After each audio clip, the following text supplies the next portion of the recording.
ত্রিপুরায় ৩ বাংলাদেশিকে হত্যা, তীব্র নিন্দা জানিয়ে বিচার চাইল ঢাকা।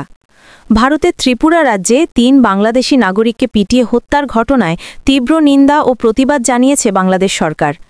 এই হত্যাকাণ্ডকে একটি জঘন্য কর্মকাণ্ড এবং মানবাধিকার ও আইনের শাসনের গুরুতর লঙ্ঘন হিসেবে অভিহিত করা হয়েছে।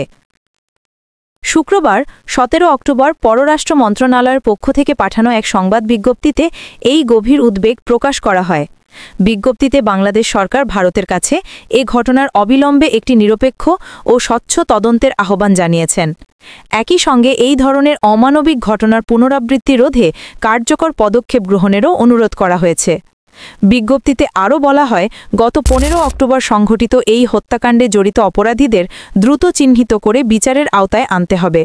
বাংলাদেশ সরকার এ বার্তাও স্পষ্ট করেছে যে সীমান্তের যে পাশেই হোক না কেন, জাতীয়তা নির্বিশেষে সব ব্যক্তির মানবাধিকার সম্পূর্ণভাবে সুরক্ষিত থাকার অধিকার রয়েছে।